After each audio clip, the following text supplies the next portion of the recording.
केपी ओलीसँग त मेरो सहकार्य तपाईँले भनेजस्तो 30 वर्ष होइन, 49 वर्ष भयो।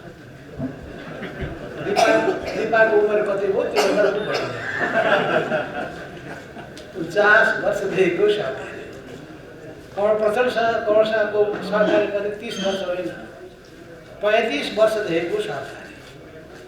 कति उमेर भयो? 35 भन्दा बढी नै भएको छ भनेपछि सहकार्यको त लामो कथा छ। यी कुर्सीका कथाहरू पनि लामा छ। राजा वीरेन्द्रको समयको कुर्सीको कुरा पनि सन्दर्भ छ, तर अहिले म भइराखेको गर्न चाहन्छु। ज्ञानेन्द्रको समयको पनि कुर्सीको कथा छ। मैले त्यसमा प्रश्न खडा गरेका थिएँ। जापानको बादशाहको उदाहरण प्रस्तुत गरेका थिएँ मैले। किनभने सबै चिजले अहंकार पैदा गर्दो रहेछ। यो फोटोले अहंकार पैदा गर्ने, ठुलो कुर्सीले अहंकार पैदा गर्ने, पदले अहंकार पैदा गर्ने। तर पदमा भइसकेपछि विनम्रता चाहिन्छ।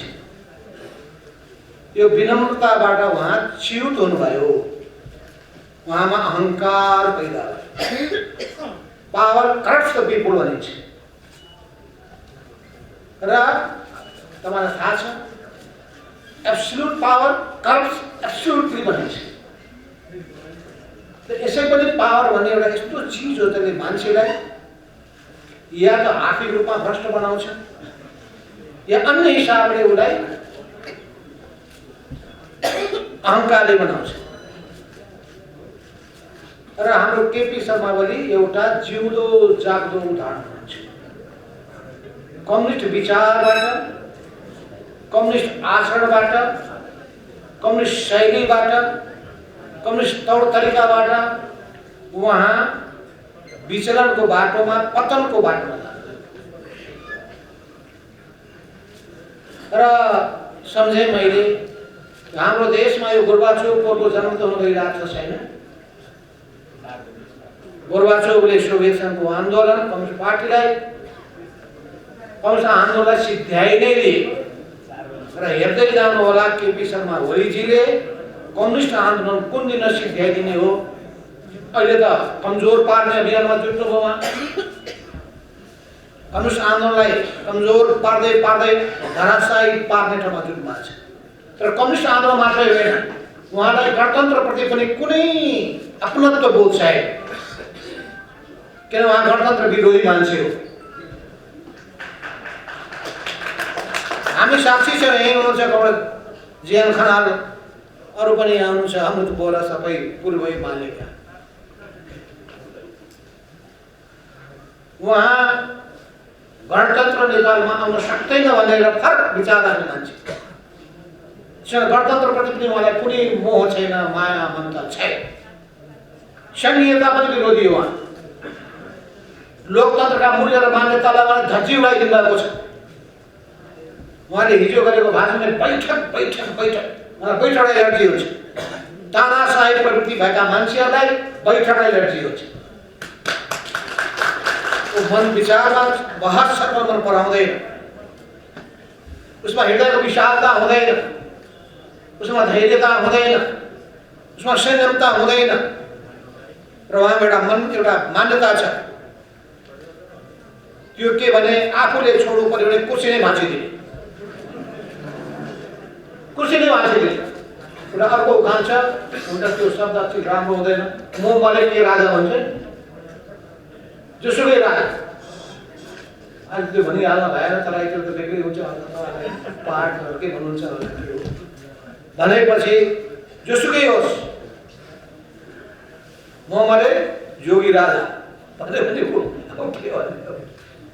भनेपछि यस्तो मान्यता बोक्ने मान्छे, कुनै चिजको उहाँ सहज अवतरणको पक्षमा हुनुहुन्न। यत्रो बहुमत प्राप्त गरेको कम्युनिस्ट पार्टी, दुईटा महत्त्वपूर्ण धाराहरू एकताबद्ध भएर कम्युनिस्ट आन्दोलन नयाँ उचाइमा पुर्याएको एउटा अवस्था, विश्वभरिले दिएको राम्रो सन्देश, त्यो सबैलाई उहाँले तहस नहस पार्नु भएको छ। अनि कहाँ भाग्नुहुन्छ उहाँ चुनाव उहाँलाई मनपर्ने एउटै हो केपी बा। केपी बा प्रवृत्तिका रूपमा जुधिएन भने, यो संस्कारका रूपमा जुधिएन भने दास भएर बस्नुपर्ने हुन्छ, दास। र कम्युनिस्ट पार्टीमा दासता स्वीकार्य छैन। दासता र स्वाधीनता बीचको लडाई हो यो। लोकतन्त्र र अधिनायकवाद बीचको लडाई पनि हो। कम्युनिस्ट विचार र सामन्ती विचार र सोच बीचको लडाई हो। त्यसो हुनाले त्यस बारेमा तपाईले भ्रम नपार्नुहोस्। दोस्रो कुरा, कमल प्रचण्ड र मेरो बीचको सहमतिको मूल कुरो के हो भने कम्युनिस्ट आन्दोलनलाई, यसको सिद्धान्तलाई, विचारलाई, नीतिलाई, विधिलाई, यसको पद्धतिलाई दरो गरी समातेर अगाडि बढ्नुपर्छ। कम्युनिस्ट आन्दोलनलाई सुदृढ बनाउनुपर्छ। लोकतन्त्रको जगलाई बलियो बनाउनुपर्छ। र कम्युनिस्ट आन्दोलन लोकतन्त्रको आन्दोलन दुईटै अभिन्न रूपमा जोडिएका छन्, एउटै सिक्काका दुईटा पाटा। त्यसो हुनाले हामीलाई थाहा छ कि कसरी आज नेपालका कम्युनिस्टले संसार हेरिरहेको छ र लोकतान्त्रिक बाटोमा अगाडि बढेको रूपमा लिएको छ। अरू कसैले भ्रम नराखेको हुन्छ कम्युनिस्ट नेपालका कम्युनिस्टहरू अलोकतान्त्रिक बाटोमा जाने छैनन्। जो जान्छन् कम्युनिस्ट आदर्श च्युत भएर गएको हुन्छ। त्यसो हुनाले हाम्रो बीचमा सबै कुरा कमिटी प्रणालीको आधारमा, पार्टीको सिद्धान्तको आधारमा, विधिको आधारमा हामी गर्नेछौँ। स्वाभाविक रूपमा हामी आपसी विश्वास र सहमतिलाई पनि ध्यानमा राखेर जानुपर्नेछ। तर विधिलाई मिचेर जाने कुरा हुँदैन, किन व्यक्ति प्रमुख होइन। कम्युनिस्ट पार्टीमा कमिटी प्रमुख हुन्छ, कमिटी प्रणाली प्रमुख हुन्छ। त्यसो हुनाले यो एकता कहिलेसम्म वर्तमानले चिन्ता राख्नु त भएको होला, किन अर्को पक्षले प्रचार गरिरहेका छन्।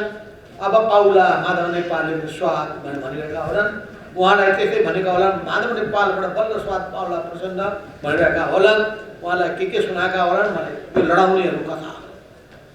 त्यसो नहुँदैन।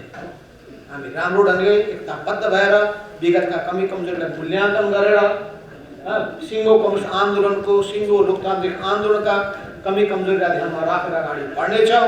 सुविचारित रूपमा अगाडि बढ्नेछौँ। न्यायोचित ढङ्गले अगाडि बढ्नेछौँ। विधिसम्मत ढङ्गले अगाडि बढ्नेछौँ। देशलाई पनि न्याय, समाजमा पनि न्याय, पार्टीमा पनि न्याय, यही न्यायोचित व्यवस्था स्थापना गर्न हामी लागेका छौँ। पत्रकार साथीहरू, सम्पत्तिको बारेमा पनि कुरा एकदम क्लियर छ। आधिकारिक पार्टी नेपाल कम्युनिस्ट पार्टी नेकपा हो। नेकपाको नाममा भएका जति पार्टी कार्यालयहरू छन्, सम्पत्तिहरू छन्, त्यो नेपालको हुनेछ, हाम्रो हुनेछ। जहाँसम्म अरू कसैका प्राइभेट कम्पनीहरू छन् भने त्यो प्राइभेट कम्पनीको सम्पत्ति हामी लिँदैनौँ, उतै रहोस्।